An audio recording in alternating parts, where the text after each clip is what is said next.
Well, welcome back from spring break. I hope that you had a good break. And I hope that you also took some time to review and keep learning your vocabulary, especially because without those new words, we can't progress very much with our study of New Testament Greek. The more words we know, the easier it is for us to read. The easier it is for us to read, the more that we'll get out of our study of the Greek New Testament and see connections that we otherwise wouldn't see. We still have a little bit of grammar to cover. We're now in the fourth semester, and we're actually finishing up the last bits that we need to know in order to really concentrate on how the Greek language is put together and what the emphases are, how a text can be illuminated. In other words, light shed on the text for our study and preaching. Let's go ahead and in the next 2 to 3 weeks, finish those details that we haven't yet gotten. The first one will be this week on the future tense, and it's to that I would like for us to turn now. Make sure I have the right textbook because I'm doing videos for Greek 2 and Greek 4 and 5 right now. You're obviously 4 and 5, and you have the 5th edition of the textbook, 5th. And the page numbering is different in the 6th edition. You don't, again, I've said before, you don't need to worry about getting the new edition. There's a 7th edition coming out this fall. Dr. McIver keeps improving and correcting, but the basics won't change. It will only be minor changes in that edition, mistakes that have been discovered, that are still being discovered, or things that have been, a few things been added, especially to the last appendix on the use of Logos, the word program. But for our purposes right now, I'd like for us to turn to page 242 and look at the future tense. I don't think this will cause us too much problem. As far as understanding is concerned, the only problem will be, of course, taking the time to learn the new vocabulary, the new irregular forms, but in general, the future tense comes fairly easy. If we look over at, let's see, I don't think I've got that screen open. Let me just check to be sure. No, I haven't. So let's open that before I do too much and can share it with you. All right. Now you're looking at me, but I'm not looking at you. I'm comparing. I want to share the screen.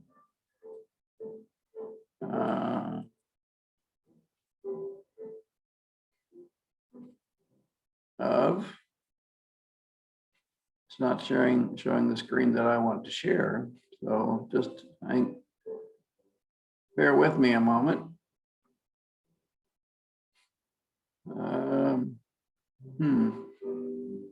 I've got it open.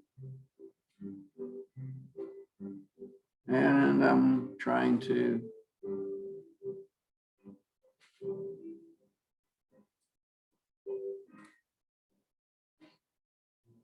it's there.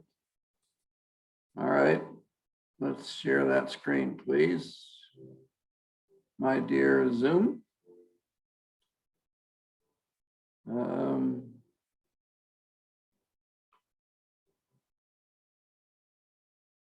Whiteboard, iPhone. doesn't want to do it. We're not going to take too much time trying to figure that out, since we'll go directly then to our presentation. But let me stop sharing that for just a moment. And again, I'm asking you to turn to page to here, the chapter 25, the future tense, page 242. As might be expected, the future tense is used of events that will or might happen in the future. I'm assuming that we in Europe, the English language, got this actually from the Greeks. So our English language follows the Greek fairly closely. Of course, we don't have the inflections, and the vocabulary words are different, but the sense of I shall lose, or you will lose, and he, she, it will lose is the same as in Greek. So when you look at, the only thing to learn is how the Greek form, what is essential in the Greek form, or how it changes in order to form that future tense. And now we'll share that screen that we were looking at before, which is this presentation on chapter 25.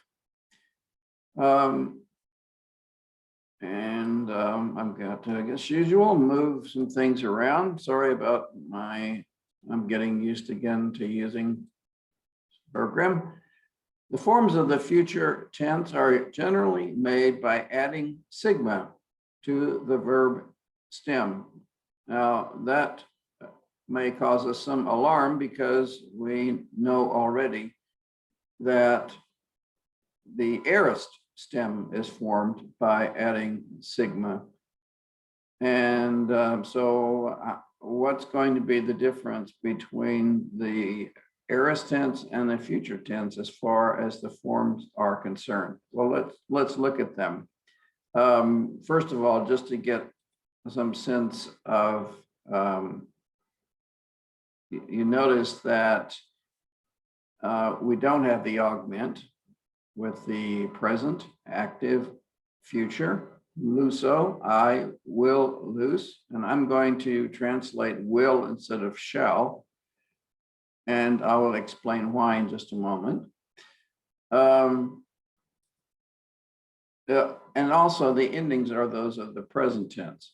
So no augment, a sigma, and the endings of the present tense that we've already learned. O, ace, a, omen, et, usi, or usin. I will lose, you will lose, he, she, it will lose, we will lose, and so on. Again, no augment, sigma added to the stem. So we have what might have been an aorist stem with loose, but no aorist endings. Those are with alpha and so on, lusa, and no augment. With the one thing that might be helpful is to look at the aorist passive voice while we're here. Sorry, that's a total mistake, and I'd like to change it. So I'll even do it while you're looking at me, and I'm asking myself, why would I make such a silly mistake? But I did. All right. I'm just changing that to, there we are. I can go back to it. And we'll share that screen. And I'll get my spotlight. And here we are. All right, we've already watched thought about or looked at the present, the future. Now let's look at the future passive. The present active. Sorry, I would start this video over, but it takes so much time. So I'm going to ask you, I'm going to escape it, come back and correct this as well. The future active and the future passive.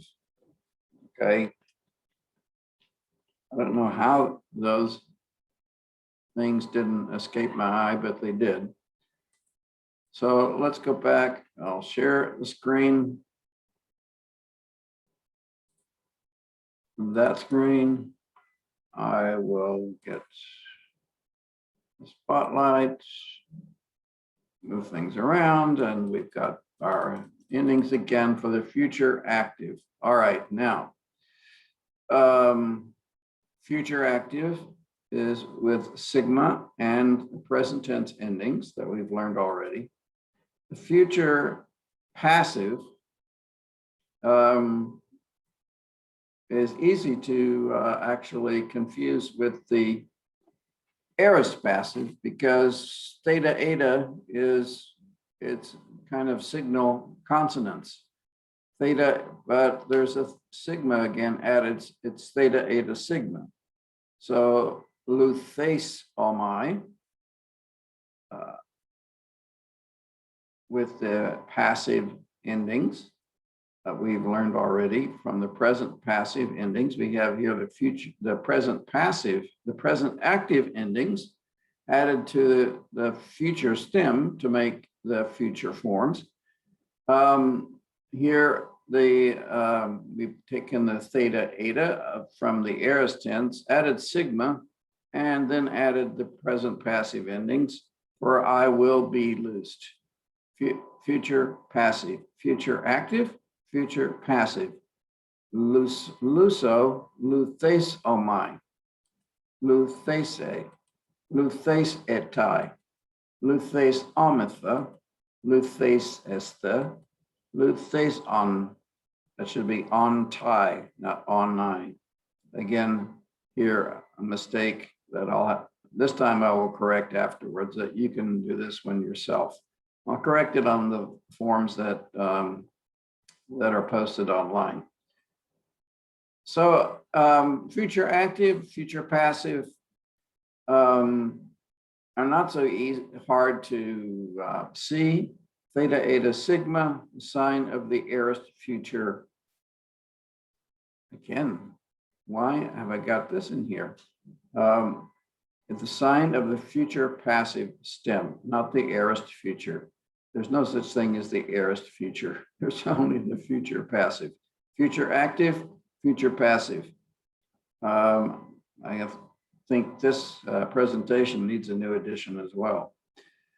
Now, the future middle form, as Dr. McIver notes, appears in 443 verses in the New Testament and is easily recognizable with the present 10 plus sigma and the middle endings. So we don't have that theta eta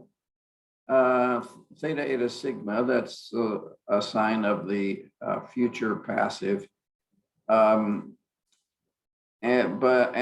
we do have the passive endings that we learned, the middle and passive endings, present middle and passive endings, I should say.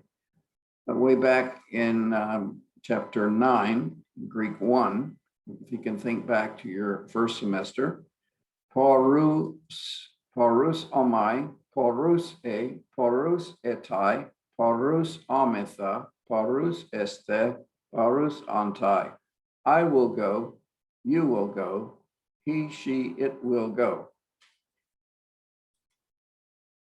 Now, so those, if you look again in your textbook, you'll see in the same order, the future indicative active, the future passive, and then he gives you the future middle forms. And after that, some notes on the future tense and actually vocabulary to learn. But there are several irregular future forms but they're easily, after a while, noted because they all tend to take the same irregularity in that they add um, the they become contract verbs essentially. So a verb like balo will become baleo, an epsilon a contract verb. And so even though they're irregular, they are forms that are still fairly familiar with us. Now, a note on the English translation of the future tense. And here I'm going to differ with the author of our Greek textbook. American English, and I know that we're not necessarily studying American English, but you are studying under primarily American professors, Dr. Bob, Dr. Wesley, and even Dr. Daniel, probably in research methods. And all of those tend to use American English, Dr. Daniel as well, since he did his doctorate in the United States, prefer to use the translation will instead of shall with the future. Shall is generally more of a British use with the future tense and mostly used in forming questions. A British person might tend to say, I shall not help. And in spoken English, I shan't help. Shall with not is contracted to become I shan't. I shan't help. I shall not help. Whereas an American would probably not say that. He would say, I won't help, which is a combination of I will and not. I will not, I won't. So a British person, I shan't. An American, I won't. Shall I make some lunch? That would be more of a British expression. What shall we do afterwards? That too, I would expect more from a British person. An American would probably say, what are we going to do afterwards? Instead of what shall we do afterwards? All that to say that shall, again, is in terms of the future tense, is more used by British and perhaps those from a British background. I'm not even going to try to decide for Pakistani English because I don't know Pakistani English, you do. So you can make your own decisions there, but I want to make some comments on it further. To American ears, to my ears, the second person use of shall is a strong command. For example, a child might say, I don't want to go. Parent's response, yes, you will. I don't want to go. Yes, you will go. To say you shall go, almost would never hear an American say that, but it would be a very strong command. You shall go. And shall, to me, from my personal feeling and looking up a little bit on the internet, has the sense of a strong command, which is an interesting point. Because many years ago, I was conversing with a friend who was reading a commentary on the 10 Commandments, Exodus 20, Deuteronomy chapter 5. And he was saying that, well, possibly we should translate the 10 Commandments not with you shall not commit adultery, but you will not commit adultery. And the sense being that because we are God's children and he is our God, the first commandment, you shall have no other gods before you. The result will be that we will not commit adultery. So instead of understanding them as commands, we should understand them as results, not suggestions. I'm not saying that he was weakening these commands to just suggestions. No, they are commands, and he accepted them as commands. But there was and still is a movement to translate you, not you shall, but you will.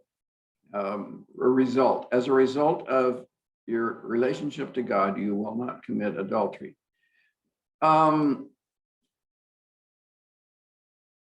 So it has a different sense. If you truly have only one God, then you will not do these things. I really don't think that's a good translation, because, let's see, now I have a problem because I've got things moved right in the way where you can see, but I can't. When we say that the 10 commandments, for example, you shall not commit adultery, and translate it and said you will not, future, you won't do it as a result of your relationship to God, we're actually confusing law and grace. The New Testament says plainly that these commands are law and that the law cannot change us alone. It needs the work of the Holy Spirit. So, I was talking to my friend, and I came to this conclusion. He didn't. That you will not commit adultery is true only in the sense that of the new covenant of the New Testament. And even then, we still need the commandment of the law to guide us and to realize that this is God's command that we must obey, but we have the Spirit to help us obey. But unless we understand this as law, as commands, I think we might be weakening them. So I'm going to plead that we reduce the amount of usage of shall, you shall, and reserve it for commands rather than saying that, oh, you can use either one. And you notice in your textbook, the future tense is translated by I shall ask, I shall live, I shall seek, I shall call. Again, you're going to find that your American teachers are not going to say you shall, they're going to say you will. And you use will to translate the Greek future tense with the English future tense. So in your translations, very strongly, I would ask you use will, preferably than shall. Use shall primarily when you want to convey a command. In other words, an imperative, which we get in the next chapter, next week, the imperative mood. And let's look at some uses of the future tense now. And for this, I'm going to refer you to KMP, to the chart, and to page 4, to the future indicative. And we're very thankful we only have here 5 suggested uses of the future indicative. So let's take those 5 and look at them. We have the predictive. I hope you still have this chart, by the way. You're going to need it for the final exam, certainly, because we're going to start looking at it more particularly in the next few weeks. We have the predictive future. We have the imperatival future. So we do have commands expressed by using the future tense. In that case, we do translate with shall instead of will. As you'll notice, you shall be holy. We have what's called the deliberative future, which we'll look at in just a moment. The gnomic future. We have had a gnomic aorist and a gnomic present. Basically, it's just a general statement, kind of a proverb, a way of saying a proverb. This is generally true. So they use the word gnomic. I don't know. I would rather use the word general, but I'll use the word that our textbooks use. And then the progressive future. And we'll, in particular, how we express the progressive in the future tense in Greek. Well, let's look at those more closely. They're predictive. First of all, Acts 1, chapter 11. The angels, or two men, presumably angels, came, it's not certain, but presumably angels came to the apostles as they were gazing up into heaven in Acts chapter 1, looking up into heaven with their eyes fixed on, where is he? Gone away. He can't be. He's got to be. And concentrating on the physical presence of Jesus that was with them until just a few seconds ago. And the angels appear to them and they say, this Jesus who was taken up, notice the participle, passive participle here, who was taken up from af, humon, from you, plural, into heaven, in the same way, hutos. Now we have the future of erchomai, which we will learn, well, we've already learned, is very different in its different principal parts. This is the future elus etai, will come, hon, tropon, in the same way, as este, as you saw him, paru almenon, going into heaven. So we've got here a future tense, we've got an aorist, aorist tense, we've got a future, a present participle and a present participle. So let me go back again. An aorist passive participle with theta, and then our future verb, future tense verb, will come, hon tropon, in the same way you saw him, aorist tense, saw him going, present tense, into heaven. So will come, predictive. I don't think any of us have really much trouble with the future tense being used as prediction. What's going to come in the future? This will happen. We use the future tense in the same way. The imperatival future, and here we can use shall because we're making commands with the imperatival future. In general, I would like for us to shy away from that and will come, predictive, not shall come. But with in the imperative, he's saying to him, notice this historical present tense that moves us forward to this statement that is the author, in this case Matthew, wants to emphasize. Jesus said,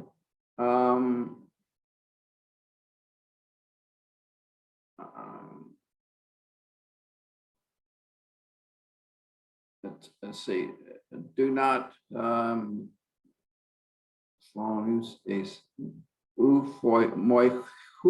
do not commit adultery, do not steal. Phonuses, I'm forgetting what that means, but you can look it up afterwards in Matthew 19:18.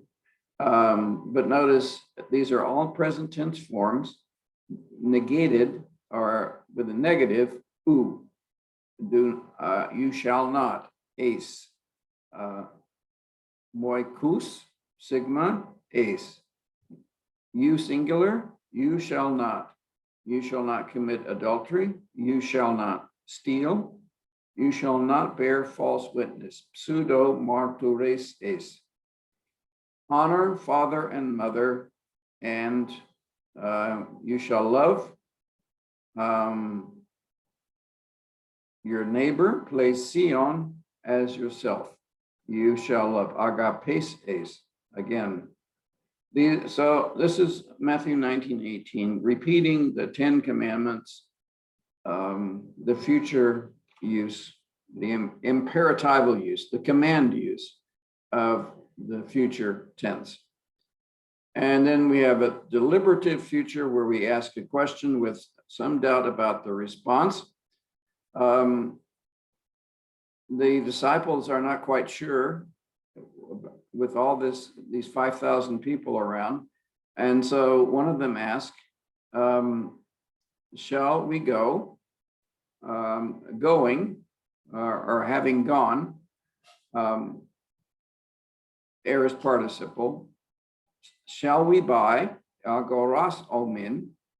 The agora was the marketplace. So this verb is actually easy to memorize. If the agora is the marketplace, the bazaar, the place where you go to buy food or to buy anything, agorazo, or this zeta changes to sigma, agoras omen, shall we go, shall we buy with 100 denarii bread, and shall we give dos omen, and give to them to eat, phagin. Here we have the future tense of didome, dos omen, agoras omen. Sorry, this is not a future, of course. This is an aorist subjunctive. They're very, and it's probably good to point this out right here, that they are easily confused if you're not careful. Because you don't have an augment in the subjunctive either. So there's no augment here to tip you that this is an aorist tense. You've got a sigma.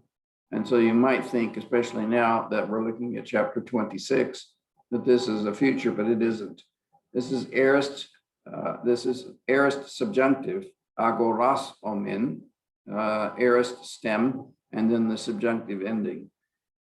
But here we have a future of didomi, and shall we give them to eat? So the actually deliberative use of the subjunctive, and then connected with the deliberative future. They're basically very similar in their meaning. Asking a question, talking it over. The gnomic future, the example that he gives in the textbook, or he gives in your chart, and then unto himself alone, boasting, he will have and not with another. Eston heteron is a kind of an idiom, and not unto another. In other words, if the person bears his own load, he can boast about himself, but not comparing himself to someone else whose load may be different. Here in Galatians 6:4, Paul's giving just some general advice on how to treat other people. Exe, you'll notice, is our future third person singular of echo. We learned echo way back, one of our first verbs. So when we make it into a future form, he will have, he, she, it will have.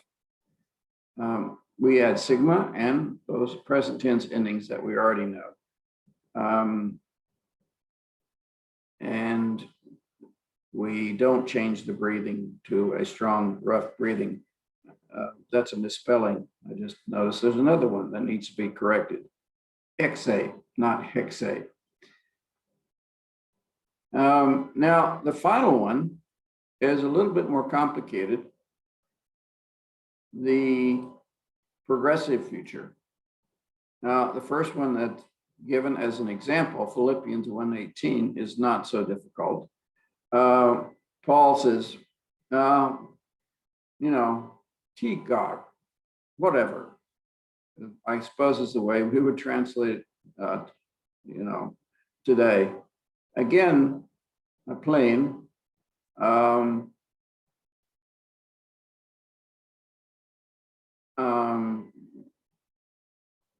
To every place, whether in pretense, prophesy, or reality. I would translate truth here with reality. Whether pretending or in reality, Christ is proclaimed. In other words, there are some preachers who are doing it out of a motivation to, well, he says in Philippians 1, out of a motivation to cause him trouble, or they think they're causing him sorrow in a way. Look at us. We're in the limelight now.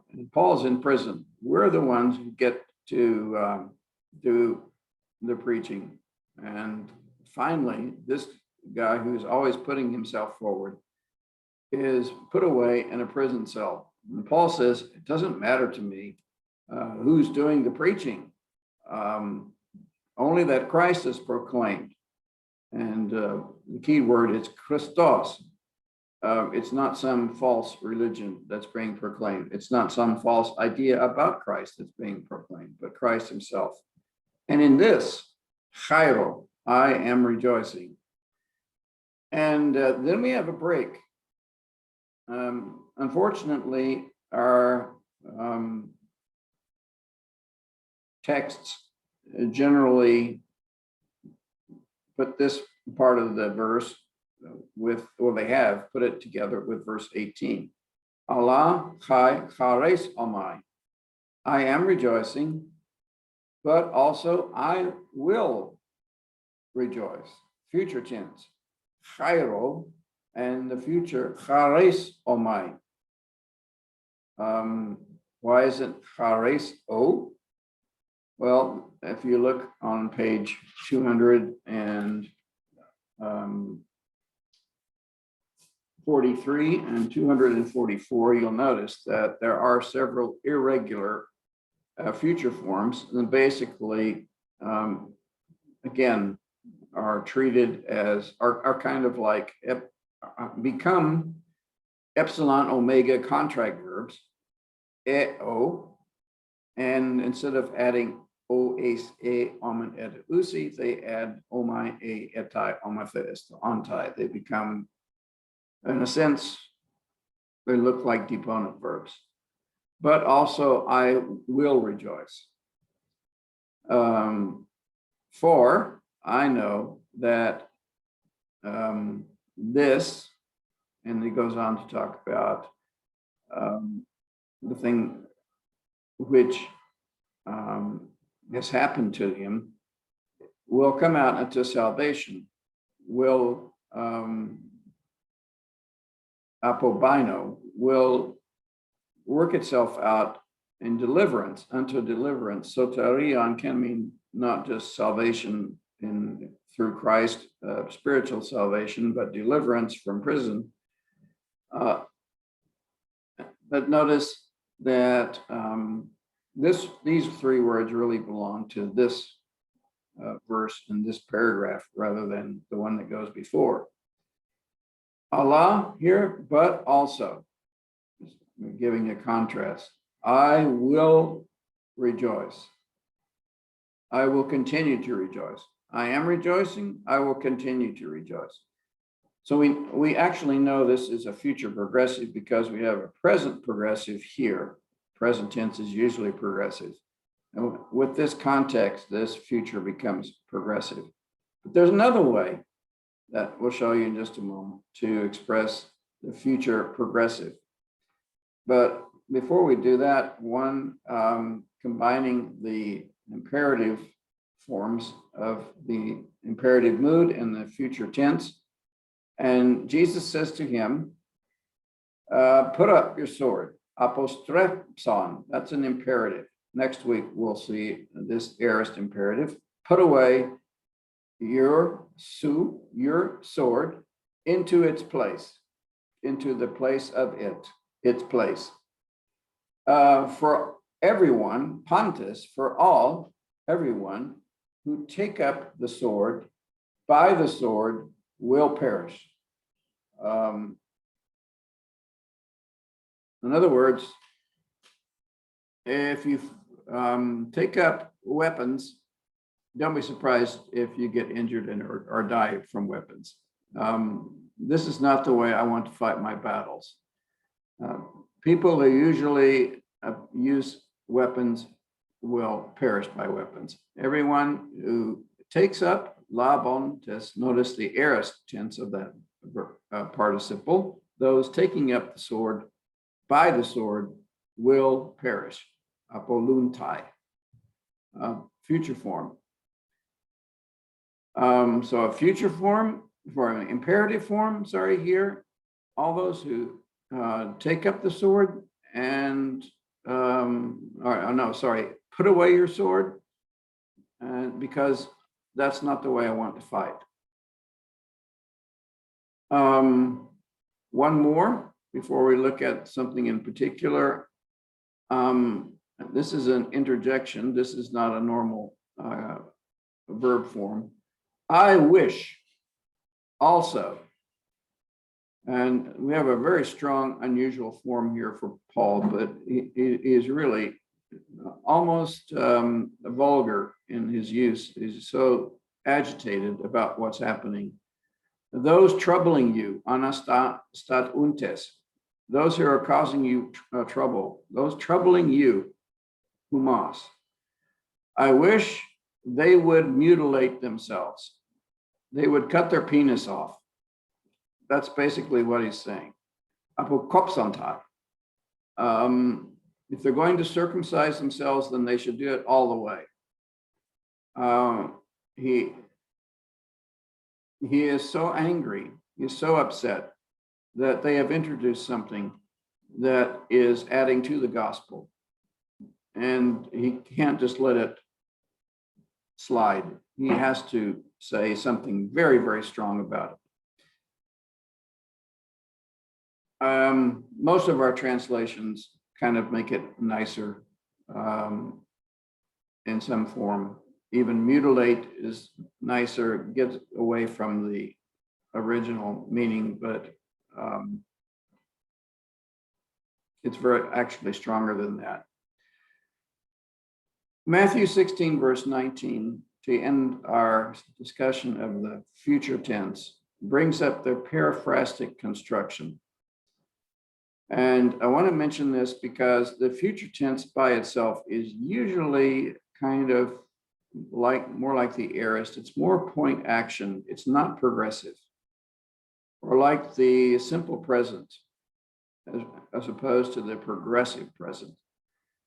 In order to really make it plain that you are using a continuous future tense, in Greek, you have to use a periphrastic construction. You've had this before, but I don't think you liked it very much. Matthew 16, 19, I give you the keys of the kingdom of heaven, ton uranon. And what you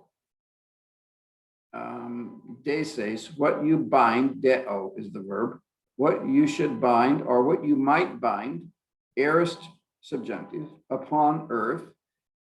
Notice then estai demenon, and we have a future perfect periphrastic construction. Remember, periphrastic participles are, well, there's different ones of them, but the perfect participle combined with the future of eimi, estai de demenon, eis tois uranois, will be bound in heaven. And what if you should loose upon earth will be loosed in heaven, will be forgiven.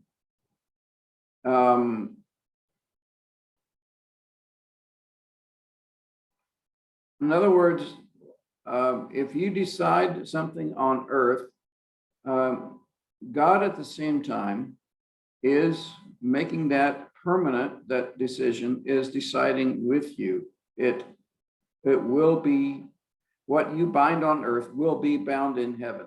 Estai de demenon, from the verb deo, to bind, and from the verb luo, which we know very well, to loose. If you loose it upon earth, lelumenon, perfect passive participle, estai, will be loosed. This is a periphrastic construction, a form of the verb eimi with the participle. In this case, the perfect participle. A future perfect participle, and this way conveys continuous action. It will be continued. God is saying, now, what God is not saying, I think, is that it will have been bound or it will have been loosed. In other words, when you decide together as a church, this is a church thing in Matthew 16, when God gives you a conviction as church leaders,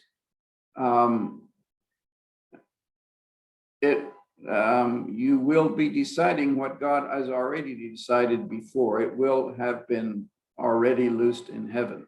It will have been already bound in heaven. No, I don't think it's not saying that. What it's saying is that God will be acting with you as you decide, because the Holy Spirit is going to be acting through your decisions together. We know that also. Here's the translation of the New American Standard. I will give you the keys of the kingdom of heaven. Whatever you bind on earth shall have been bound in heaven. Whatever you loose on earth shall have been loosed in heaven. I would prefer will have been loosed in heaven. But again, it has been loosed. It is continued loosed, and you can express that in Greek with the future periphrastic use of the participle. I've put some explanatory information in there, but I think John 20 verses 21 to 23 probably helps us, because Jesus, this is basically teaching us something very similar. Jesus gives them the Holy Spirit, kai tuto epon enephus este. And he breathed upon them, saying, or speaking, he's saying to them, receive Holy Spirit. And notice he didn't say to pneuma hagion, because I think he's connecting the Holy Spirit to himself. So he doesn't use the article with pneuma. He says, receive labete pneuma hagion, receive Holy Spirit. It's part of my breath. It's part of me. It is me. Holy Spirit is me. The Holy Spirit is Jesus. Jesus made real. Whatever certain ones forgiven the sins,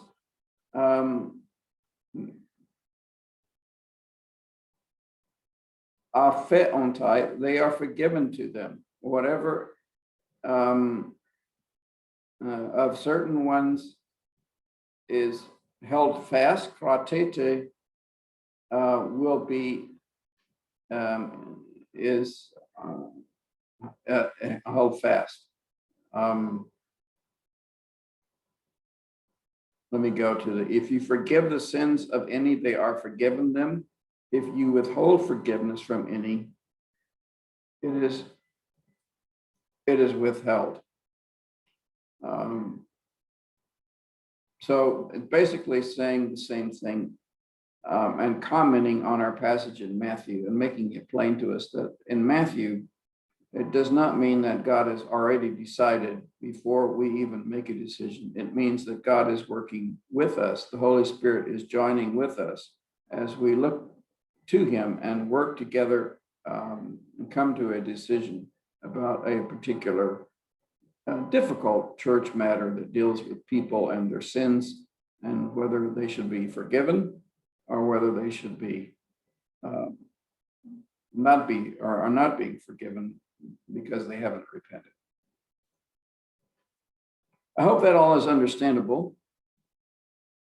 If not, you can feel free to come back and ask questions. This is always longer than I want it to be, but this goes through now and encourages you to learn the future tense and the forms of the future tense, and also how the future tense is translated.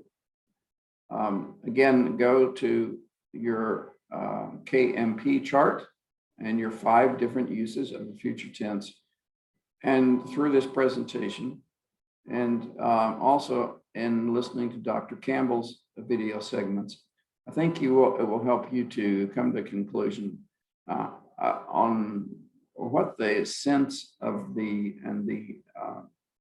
emphasis of the present tense is.